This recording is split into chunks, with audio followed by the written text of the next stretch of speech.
பிறப்பு, தயாரிப்பு, பொதுவாழ்வு, பாடுகள், மகிமை என 5 பாகங்களை கொண்ட நூல் எதுன்னு கேட்டிருக்காங்க. இந்த கொஷின் வந்து உங்களுக்கு கொஞ்சம் டஃப்பாக இருந்திருக்கும்னு நினைக்கிறேன். பிறப்பு, தயாரிப்பு, பொதுவாழ்வு, பாடுகள், மகிமை என 5 பாகங்களை கொண்ட நூல் எதுன்னு கேட்டிருக்காங்க. இந்த 5 பாகங்களை கொண்ட நூல் எதுன்னு பார்த்தீங்கன்னா இயேசு காவியம்.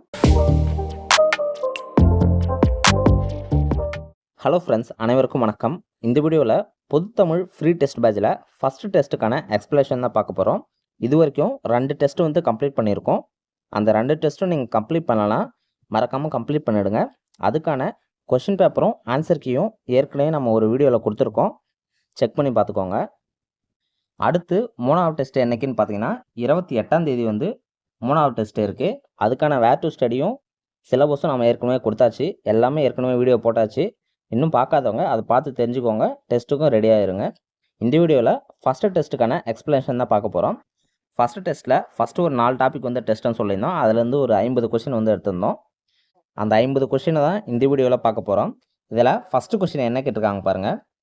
தன் திரைப்பட பாடல்கள் வாயிலாக எளிய முறையில் மெய்யியலை மக்களிடையே கொண்டு சேர்த்தவர் யாருன்னு கேட்டிருக்காங்க. ஆப்ஷன் பாருங்கள். ஃபஸ்ட் ஆப்ஷன் பகுத்தறிவு கவிஞர், அடுத்தது கமகப்பிரியா, அடுத்தது அரங்கநாதன், அடுத்தது பார்த்தீங்கன்னா ரசிகமணின்னு கொடுத்துருக்காங்க. இதில் ஃபஸ்ட்டு பகுத்தறிவு கவிஞர்னு யாருன்னு பார்த்தீங்கன்னா பகுத்தறிவு கவிஞர்ன்றது பாரதிதாசன், அடுத்தது கமகப்பிரியான்றது கண்ணதாசன், அடுத்து அரங்கநாதன்ன்றது குன்றக்குடி அடிகளார், அடுத்தது ரசிகமணி என்றது யாருன்னு பார்த்தீங்கன்னா டி.கே. சிதம்பரநாதர். இப்போ இந்த கொஷினுக்கான ஆன்சர் என்னன்னு பார்த்தீங்கன்னா ஆப்ஷன் பி கமகப்பிரியா. கமகப்பிரியான்றது கண்ணதாசனோட புனைப்பெயர். ஃபஸ்ட்டு கொஷின் என்னன்னா, தன் திரைப்பட பாடல்கள் வாயிலாக எளிய முறையில் மெய்யியலை மக்களிடையே கொண்டு சேர்த்தவர் யாருன்னு கேட்டிருக்காங்க. அதுக்கான சரியான ஆன்சர் ஆப்ஷன் பி கமகப்பிரியா. கமகப்பிரியான்றது கண்ணதாசன். அடுத்தது 2வது கொஷின். 2வது கொஷின் என்ன கேட்டிருக்காங்க பாருங்க. உலகம் உண்ண உன் உடுத்த உடுப்பாய் என கூறியவர் யார்? உலகம் உண்ண உன் உடுத்த உடுப்பாய் என கூறியவர் யாருன்னு கேட்டிருக்காங்க. இதுக்கான சரியான ஆன்சர் என்னன்னு பார்த்தீங்கன்னா ஆப்ஷன் ஏ இயற்கை கவிஞர். இயற்கை கவிஞர் என்றது யாருன்னு பார்த்தீங்கன்னா பாரதிதாசன். பாரதிதாசனுக்கு நிறைய புனைப்பெயர்கள் இருக்குது. இயற்கை கவிஞர், அடுத்தது பார்த்தீங்கன்னா புதுவை குயில், ஏற்கனவே பார்த்த மாதிரி பகுத்தறிவு கவிஞர், இந்த மாதிரி நிறைய சிறப்பு பெயர்கள் வந்து இருக்குது. 2வது கொஸ்டினுக்கான சரியான ஆன்சர் ஆப்ஷன் ஏ இயற்கை கவிஞர். அடுத்தது ஆப்ஷன் டி பாருங்கள், பார்வதிநாதன். பார்வதிநாதன்ன்றது யாருன்னு பார்த்தீங்கன்னா கண்ணதாசன் தான். கண்ணதாசனோட இன்னொரு புனைப்பெயர் தான் பார்வதிநாதன். அடுத்து 3வது கொஸ்டின் பாருங்கள். சேரமான் காதலி என்ற புதினம் எந்த ஆண்டு சாகித்ய அகாடமி விருதை பெற்றதுன்னு கேட்டிருக்காங்க. ஃபஸ்ட்டு இந்த சேரமான் காதலி என்ற புதினம் வந்து யார் எழுதுனாங்கன்னு பார்த்தீங்கன்னா கண்ணதாசன் தான் எழுதியிருப்பார். இந்த புதினம் வந்து எந்த ஆண்டு சாகித்ய அகாடமி விருது பெற்றதுன்னு தான் கேட்டிருக்காங்க. இந்த புதினம் எந்த ஆண்டு சாகித்ய அகாடமி விருது பெற்றுச்சுன்னா ஆப்ஷன் சி 1980 தான் சேரமான் காதலி என்ற புதினம் வந்து சாகித்ய அகாடமி விருது பெற்றிருக்கோம். 3வது கொஸ்டினுக்கான சரியான ஆன்சர் ஆப்ஷன் சி 1980. 1980 தான் சேரமான் காதலி என்ற புதினம் வந்து சாகித்ய அகாடமி விருது பெற்றிருக்கோம். சேரமான் காதலி என்ற புதினத்தோட ஆசிரியர் வந்து கண்ணதாசன். அடுத்தது 4வது கொஸ்டின்.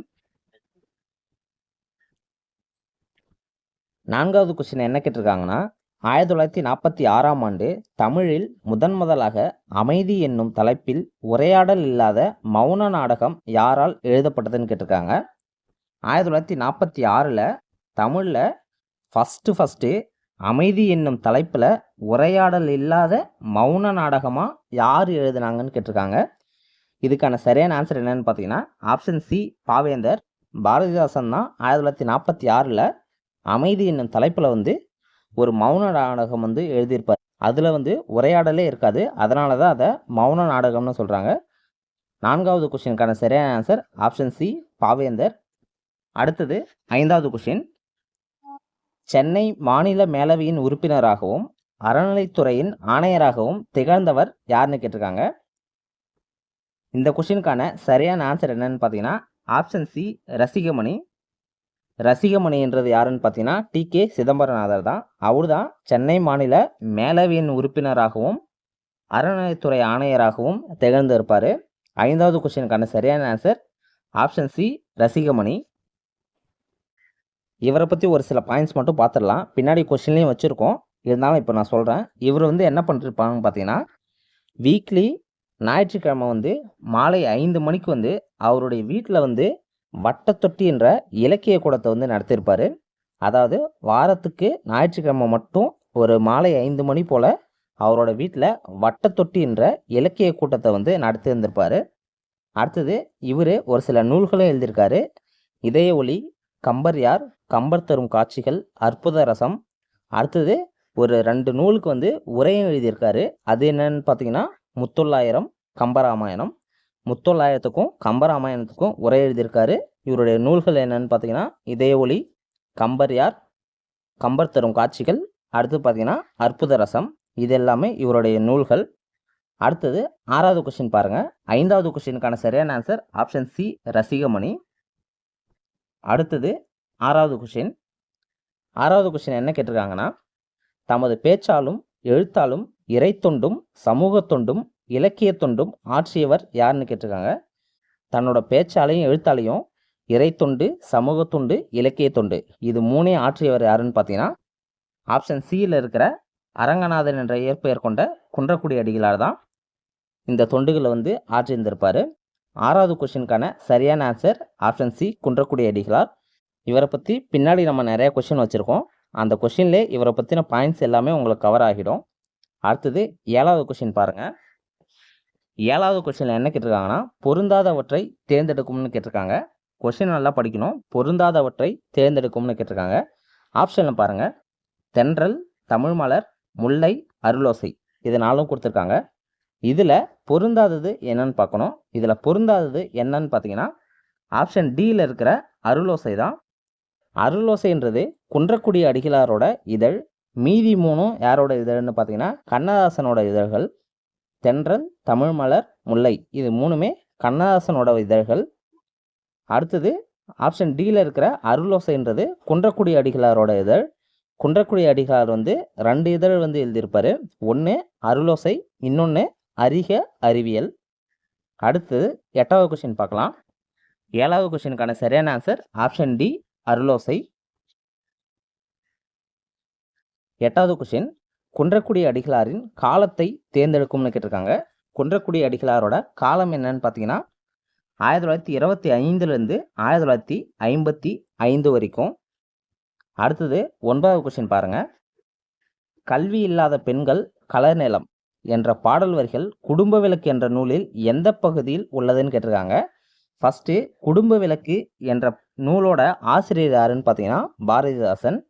இதில் கல்வி இல்லாத பெண்கள் கலர் நிலம் என்ற பாடல் வரிகள் வந்து எந்த பகுதியில் இருக்குன்னு கேட்டிருக்காங்க. இந்த பாடல் வரி வந்து 2ஆம் பகுதியில் வந்து இடம்பெற்றிருக்கும். குடும்ப விளக்கில் 2ஆம் பகுதியில் தான் கல்வி இல்லாத பெண்கள் கலர் நிலம்னு பாரதிதாசன் சொல்லியிருப்பார். 9வது கொஸ்டினுக்கான சரியான ஆன்சர் வந்து ஆப்ஷன் பி. அடுத்தது 10வது கொஸ்டின் பாருங்கள். குற்றால முனிவர் என்று அழைக்கப்படுபவர் யாருன்னு கேட்டிருக்காங்க. குற்றால முனிவர் என்று அழைக்கப்படுவர் யாருன்னு பார்த்தீங்கன்னா ரசிகமணி தான். ரசிகமணி என்ற டி.கே. சிதம்பரநாதர் தான் குற்றால முனிவர்னு அழைக்கப்படுறாரு. இவரை இன்னும் சில சிறப்பு பெயர்கள் சொல்லி அழைக்கிறாங்க. கடித இலக்கியத்தின் முன்னோடி, வளர்தமிழ் ஆர்வலர், தமிழிசை காவலர் இப்படி எல்லாமே சிறப்பு பெயர்களை கொண்டு இவரை வந்து அழைக்கிறாங்க. அடுத்தது 11வது கொஸ்டின் பாருங்கள். போற்றுபவர் போற்றட்டும், புழுதிவாரி தூற்றுபவர் தூற்றட்டும், தொடர்ந்து செல்வேன் என கூறியவர் யார்? இப்படி சொன்னது யாருன்னு பார்த்தீங்கன்னா ஆப்ஷன் சியில் இருக்கிற முத்தையா தான். முத்தையான்றது யாருன்னு பார்த்தீங்கன்னா கண்ணதாசன் தான். கண்ணதாசனோட இயற்பெயர் தான் முத்தையா.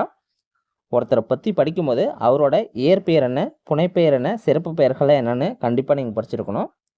11வது கொஸ்டினுக்கான ஆன்சர் வந்து ஆப்ஷன் சி, முத்தையா. இதில் ஆப்ஷன் ஏல இருக்கு பாருங்க, கனக சுப்புரத்தினம். இது வந்து யாரோட இயற்பெயர்னு பார்த்தீங்கன்னா பாரதிதாசனோட இயற்பெயர். அடுத்தது ஆப்ஷன் டியில் இருக்கிற அரங்கநாதன்ன்றது குன்றக்குடி அடிகளாரோட இயற்பெயர். பாரதியாரோட இயற்பெயர் என்னென்னு கமெண்டில் வந்து நீங்கள் சொல்லுங்கள். பாரதியோட இயற்பெயர் என்னென்னு கமெண்டில் சொல்லுங்கள். அடுத்தது 12வது கொஸ்டின். குன்றக்குடி அடிகளார் எந்த மாவட்டத்தை சார்ந்தவர்னு கேட்டிருக்காங்க. குன்றக்குடி அடிகளார் வந்து தஞ்சாவூர் மாவட்டத்தை சார்ந்தவர். தஞ்சாவூர் மாவட்டத்தில் நடுத்திட்டு என்ற ஊரில் தான் இவர் பிறந்திருப்பார். இப்போ வந்து இது வந்து மயிலாடுதுறையாக இருக்கும். இவர் பிறக்கும்போது வந்து தஞ்சாவூர் மாவட்டமாக இருந்துச்சு. இப்போ வந்து மயிலாடுதுறையாக இருக்குது. 12வது கொஸ்டினுக்கான சரியான ஆன்சர் தஞ்சாவூர்.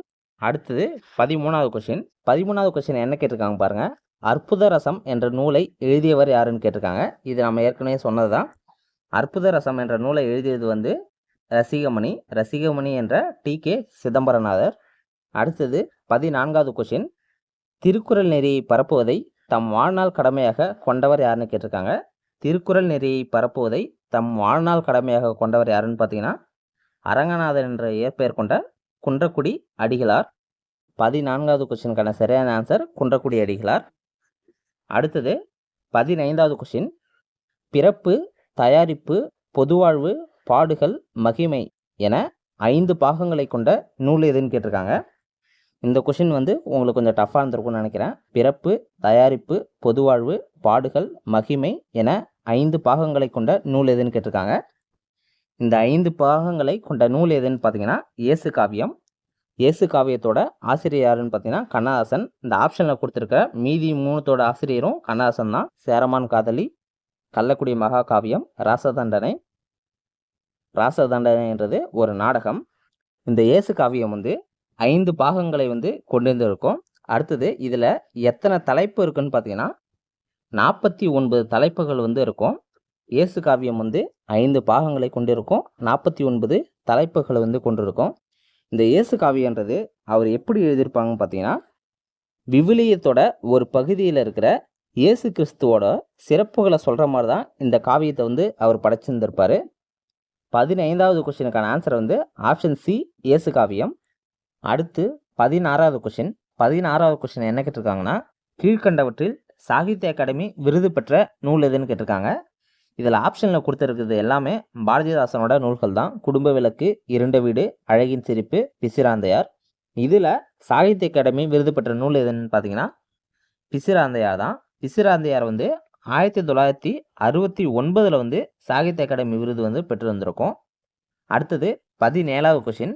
16வது கொஸ்டினுக்கான ஆன்சர் வந்து பிசிராந்தையார், ஆப்ஷன் டி. அடுத்து 17வது கொஸ்டின் பாருங்க. வாழ்வினில் செம்மை செய்பவள் நீயே என்ற பாடல் தமிழ்த்தாய் வாழ்த்தாக கொண்ட அரசு எதுன்னு கேட்டிருக்காங்க. வாழ்வினில் செம்மை செய்பவள் நீயே என்ற பாடலை தமிழ்த்தாய் வாழ்த்து பாடலாக கொண்ட அரசு எதுன்னு கேட்டிருக்காங்க. இந்த பாடலோட ஆசிரியர் யாருன்னு பார்த்தீங்கன்னா பாரதிதாசன். வாழ்வினில் செம்மை செய்பவள் நீயே என்ற பாடலோட ஆசிரியர் வந்து பாரதிதாசன். இதை வந்து புதுவை அரசு தான் தன்னோட தமிழ்த்தாய் வாழ்த்தாக வச்சுருந்துருப்பாங்க. 17வது கொஸ்டினுக்கான சரியான ஆன்சர் வந்து ஆப்ஷன் சி புதுவை. ரேடியோ என்ற சொல்லுக்கு தமிழில் வானொலி என்ற சொல்லை முன்மொழிந்தவர் யாருன்னு கேட்டிருக்காங்க. ரேடியோ என்ற சொல்லுக்கு வந்து தமிழில் வானொலி என்ற சொல்லை வந்து முன்மொழிந்தவர் யாருன்னு பார்த்தீங்கன்னா டி.கே. சிதம்பரநாதர். இதுக்கப்புறம் தான் 1959 வந்து திருச்சி வானொலி நிலையம்னு பேர் வச்சிருப்பாங்க. ஃபஸ்ட்டு வந்து வானொலி நிலையம் எல்லாமே ஆகாசவாணின்னு வச்சுருந்துருப்பாங்க. 1959 தான் திருச்சி வானொலி நிலையம்னு பேர் வச்சுருந்துருப்பாங்க. அடுத்தது 19வது கொஸ்டின் பாருங்கள். பன்மொழி புலவர் கா. அப்பாத்துரையாரிடம் தமிழை விரும்பி பயின்றவர் யாருன்னு கேட்டிருக்காங்க. பன்மொழி புலவர் கா. அப்பாத்துரையாரிடம் தமிழை விரும்பி பயின்றவர் யாருன்னு பார்த்தீங்கன்னா கண்ணதாசன் தான். 19வது கொஸ்டினுக்கான ஆன்சர் வந்து கண்ணதாசன். அடுத்தது 20வது கொஸ்டின்.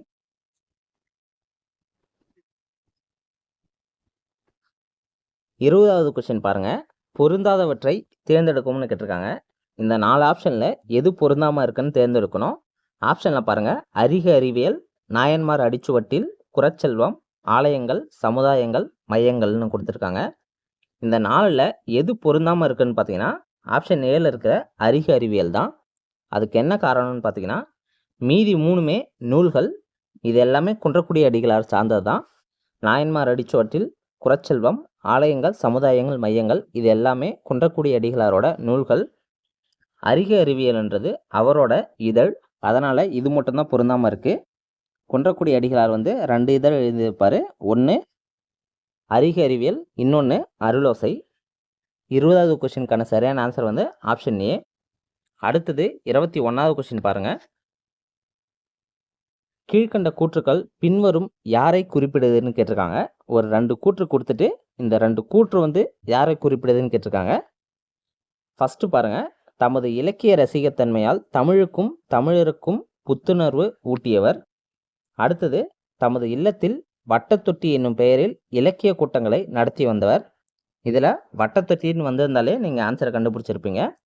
இதுக்கான சரியான ஆன்சர் வந்து ஆப்ஷன் ஏ தமிழிசை காவலர். ஏற்கனவே நான் சொன்ன மாதிரி சிறப்பு பெயர்கள் புனைப்பெயர்கள்லாம் படித்தா தான் இந்த மாதிரி கொஸ்டினுக்கு வந்து ஆன்சர் பண்ண முடியும். தமிழிசை காவலர்ன்றது டி.கே. சிதம்பரநாதர். இதில் ஆப்ஷன் சியில் இருக்க பாருங்க, வணங்காமுடி. வணங்காமுடின்றது கண்ணதாசன். 21வது கொஸ்டினுக்கான ஆன்சர் வந்து ஆப்ஷன் ஏ தமிழிசை காவலர். அடுத்தது 22வது கொஸ்டின். பிரெஞ்சு மொழியில் அமைந்த தொழிலாளர் சட்டத்தை தமிழ் வடிவில் தந்தவர் யாருன்னு கேட்டிருக்காங்க. பிரெஞ்சு மொழியில் அமைந்த தொழிலாளர் சட்டத்தை தமிழ் வடிவில் தந்தவர் யாருன்னு பார்த்தீங்கன்னா ஆப்ஷன் டி பாரதிதாசன். பாரதிதாசனோட நூல்கள் வந்து பிரெஞ்சு மொழியிலையும் மொழிபெயர்த்திருப்பாங்க.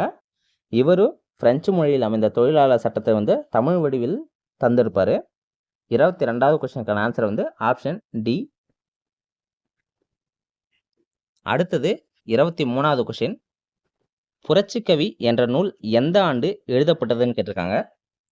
புரட்சிக்கவி என்ற நூல் வந்து 1937 தான் எழுதியிருப்பாங்க. இது எழுதுந்து யாருன்னு பார்த்தீங்கன்னா பாரதிதாசன். பாரதிதாசன் வந்து வடமொழியில் பில்கினியம் என்ற நூலை வந்து தழுவி தான் இந்த புரட்சிக்கவி என்ற நூல் வந்து எழுதியிருப்பார். பில்கினியம் என்றது ஒரு காவியம். 23வது கொஸ்டினுக்கான ஆன்சர் வந்து ஆப்ஷன் சி 1937. அடுத்தது 24வது கொஸ்டின். வழக்கறிஞராக தொழில் புரிவதை விட தமிழ் இன்பத்தில் திளைப்பதையே விரும்பியவர் யாருன்னு கேட்டிருக்காங்க. அதாவது வழக்கறிஞராக தொழில் புரிவதை விட தமிழ் இன்பத்தில் திளைப்பதையே விரும்பியவர் யாருன்னு கேட்டிருக்காங்க. இந்த கொஸ்டினுக்கான சரியான ஆன்சர் வந்து ஆப்ஷன் சி வளர்தமிழ் ஆர்வலர். வளர்தமிழ் ஆர்வலர்ன்றது டி.கே. சிதம்பரநாதர். 24வது கொஸ்டினுக்கான ஆன்சர் வந்து ஆப்ஷன் சி. அடுத்தது 25வது கொஸ்டின். செந்தமிழை செழுந்தமிழாக காண ஆர்வம் கொண்ட கவிஞர் யாருன்னு கேட்டிருக்காங்க. செந்தமிழை செழுந்தமிழாக காண ஆர்வம் கொண்ட கவிஞர் யாருன்னு பார்த்தீங்கன்னா பாரதிதாசன். 25வது கொஸ்டினுக்கான ஆன்சர் வந்து ஆப்ஷன் டி பாரதிதாசன். அடுத்தது 26வது கொஸ்டின் பார்க்கலாம். தமிழுக்கு தொண்டு செய்வோன் சாவதில்லை என கூறியவர் யாருன்னு கேட்டிருக்காங்க. தமிழுக்கு தொண்டு செய்வோன் சாவதில்லை என கூறியவர் வந்து பாரதிதாசன் தான். அடுத்தது 27வது கொஸ்டின். கண்ணதாசன் பணியாற்றாத இதழ் என்னன்னு கேட்டிருக்காங்க. கண்ணதாசன் பணியாற்றாத இதழ் என்னன்னு பாருங்க. ஃபர்ஸ்ட் ஆப்ஷன் பாருங்க, தென்றல், முல்லை, குயில், தமிழ் மலர். இந்த 4 ஆப்ஷன் கொடுத்துருக்காங்க. இதில் கண்ணதாசன் பணியாற்றாத இதழ் என்னன்னு பார்த்தீங்கன்னா குயில் தான். குயில் என்றது பாரதிதாசனோட இதழ். பாரதிதாசன் வந்து 2 இதழ் வந்து எழுதியிருப்பாரு. ஒன்று குயில், இன்னொன்று பொன்னி.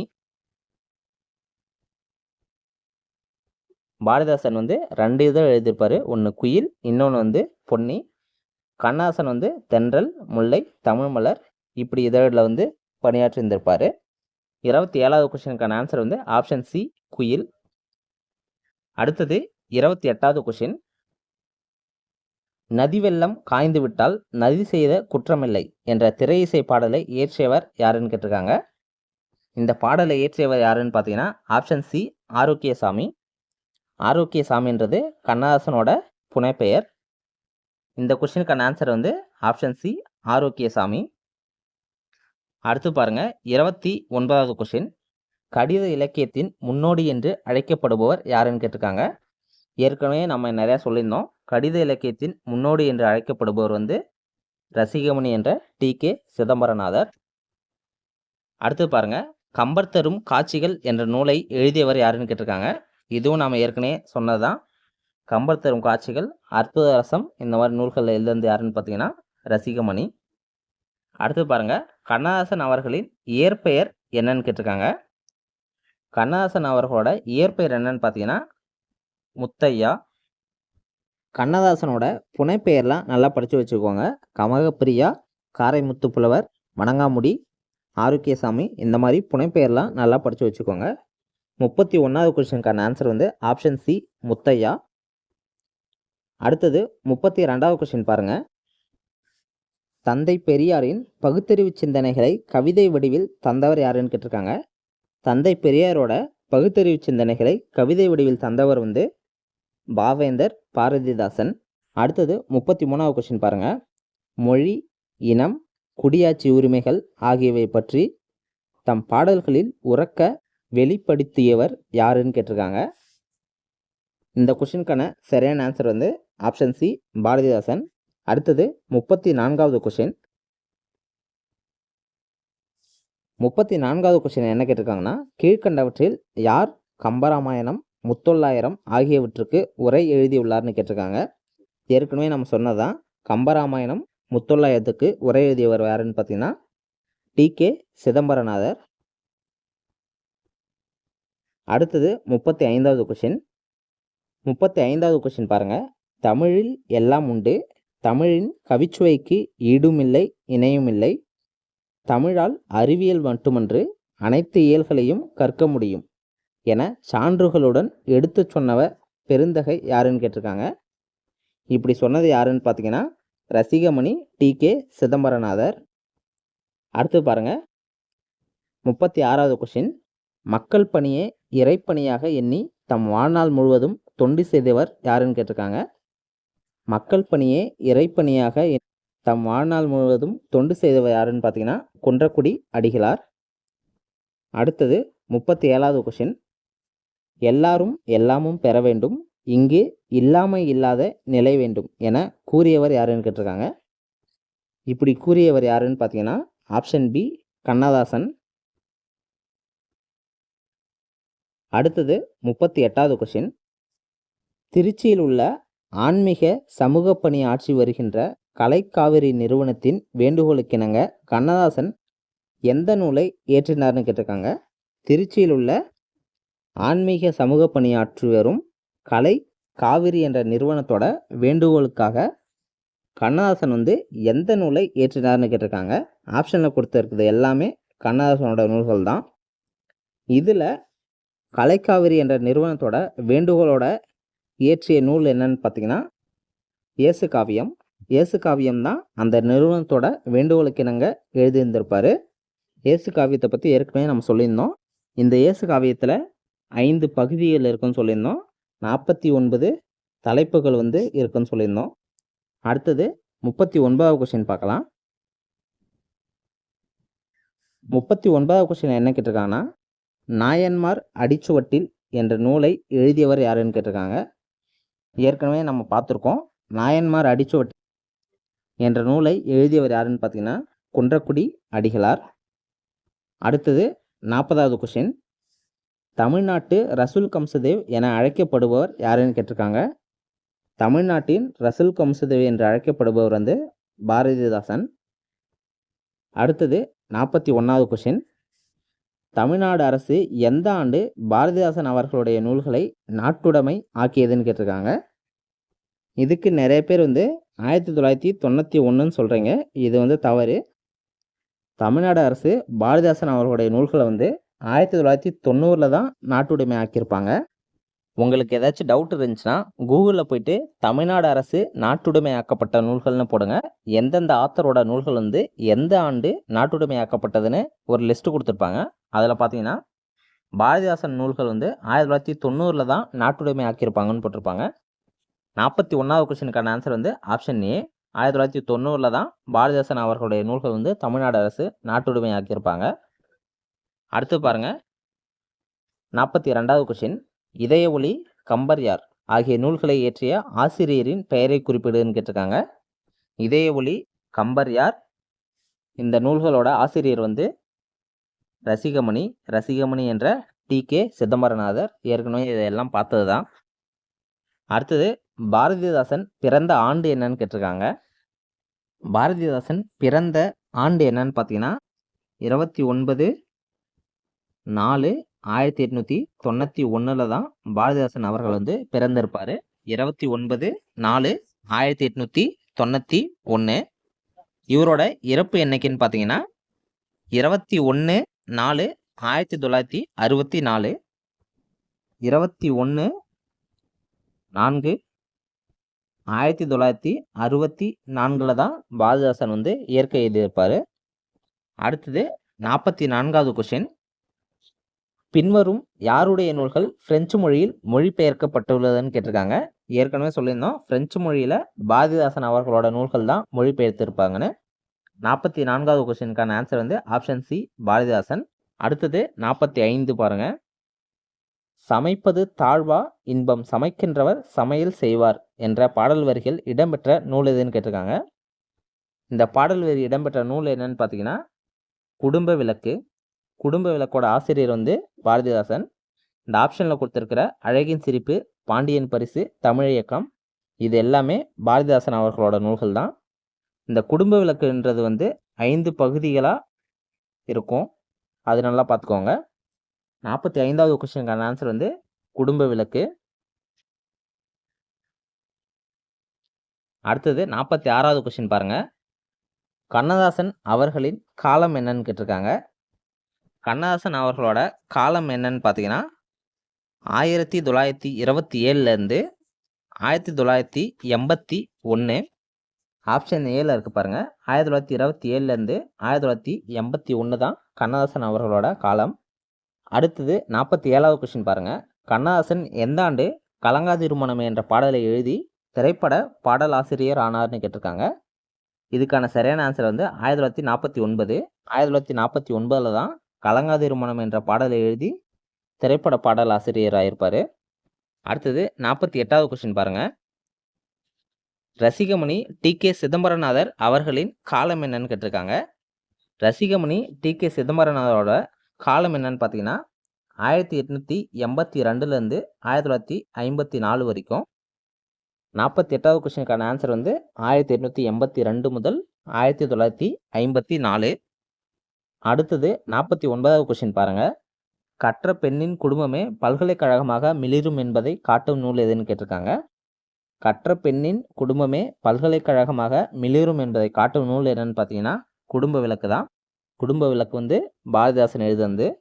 ஆப்ஷனில் இருக்கிற தமிழச்சியின் கத்தி, குறிஞ்சி திட்டு, மணிமேகலை வெண்பா இது எல்லாமே பாரதிதாசன் அவர்களுடைய நூல்கள் தான். அடுத்தது லாஸ்ட் கொஷின், 50வது கொஷின். கீழ்கண்டவற்றில் பொருந்தாததை தேர்ந்தெடுக்கும்னு கேட்டிருக்காங்க. ஆப்ஷனில் பாருங்கள். குறிஞ்சி திட்டு, கண்ணகி புரட்சி காப்பியம், இளைஞர் இலக்கியம், பொன்னி. இதில் பொருந்தாமல் என்ன இருக்குன்னு பார்த்தீங்கன்னா ஆப்ஷன் டியில் இருக்கிற பொன்னி தான். பொன்னின்றது ஒரு இதழ், மீதி எல்லாமே நூல்கள். ஏற்கனவே சொல்லியிருந்தேன், பாரதிதாசன் வந்து 2 இதழ் வந்து எழுதியிருப்பார். ஒன்று குயில், இன்னொன்று பொன்னி. நூல்களும் நம்ம நிறைய கொஸ்டின்ல ஆப்ஷன்லேயே வச்சுருக்கோம். நல்லா நூல்கள் வந்து நல்லா படிச்சுக்கோங்க. குறிஞ்சி திட்டு, கண்ணகி புரட்சி காப்பியம், இளைஞர் இலக்கியம். இதுக்கு முன்னாடி பாருங்கள் என்னென்ன பார்த்துருக்கோன்னு. தமிழச்சியின் கத்தி, குறிஞ்சி திட்டு, மணிமேகலை வெண்பா, குடும்ப விளக்கு இது எல்லாமே பாரதிதாசன் அவர்களுடைய நூல்கள் தான். நூல்கள், புனைப்பெயர், சிறப்பு பெயர் இந்த மாதிரி எல்லாமே நல்லா படித்து வச்சுக்கோங்க. இதுலேருந்து தான் மோஸ்ட்லி நிறைய கொஸ்டின் கேட்பாங்க. அவ்வளோதான், 50 கொஸ்டின் வந்து நம்ம பார்த்துட்டோம். நெக்ஸ்ட் ஒரு வீடியோவில் டெஸ்ட்டு 2க்கான எக்ஸ்ப்ளனேஷன் வந்து பார்க்கலாம். ஃபஸ்ட்டு 2 டெஸ்ட்டை அட்டன் பண்ணாதவங்க அட்டன் பண்ணிவிடுங்க. அதுக்கான கொஷின் பேப்பரும் ஆன்சர் கீயும் ஏற்கனவே வீடியோவில் கொடுத்துருக்கேன். நம்மளுடைய சேனலை செக் பண்ணி பாருங்கள். அடுத்த டெஸ்ட்டை வந்து 28ஆம் தேதி வந்து இருக்குது, டெஸ்ட்டு 3. இதுக்கான சிலபஸ் என்னன்னு சொல்லியாச்சு, வேர் டு ஸ்டடியும் கொடுத்தாச்சு. செக் பண்ணி பார்த்துக்கோங்க. நல்லா படிச்சுட்டு வந்து டெஸ்ட் எழுதுங்க. இந்த எக்ஸ்ப்ளனேஷன் உங்களுக்கு யூஸ்ஃபுல்லாக இருந்துச்சுன்னா இந்த வீடியோவுக்கு ஒரு லைக் பண்ணிவிட்டு உங்களுடைய நண்பர்களுக்கும் ஷேர் பண்ணுங்கள். நம்மளுடைய சேனலை இன்னும் நீங்கள் சப்ஸ்கிரைப் பண்ணலன்னா மறக்காமல் சப்ஸ்கிரைப் பண்ணி வச்சுக்கோங்க. பக்கத்தில் இருக்கிற பெல் ஐக்கானும் கிளிக் பண்ணி ஆலில் போட்டு வச்சுக்கோங்க. அப்போ தான் இனிமேல் நம்ம போகிற வீடியோஸ்லாம் உங்களுக்கு நோட்டிஃபிகேஷனில் வரும். நெக்ஸ்ட்டு 28ஆம் தேதி 3rd டெஸ்ட் இருக்குது. நல்லா படிச்சுட்டு வந்துங்க. நல்லா படிச்சுட்டு நல்லா ரிவிஷன் பண்ணிவிட்டு அதுக்கப்புறம் டெஸ்ட் அட்டன் பண்ணுங்கள். நல்லா படிங்க. அனைவருக்கும் நன்றி.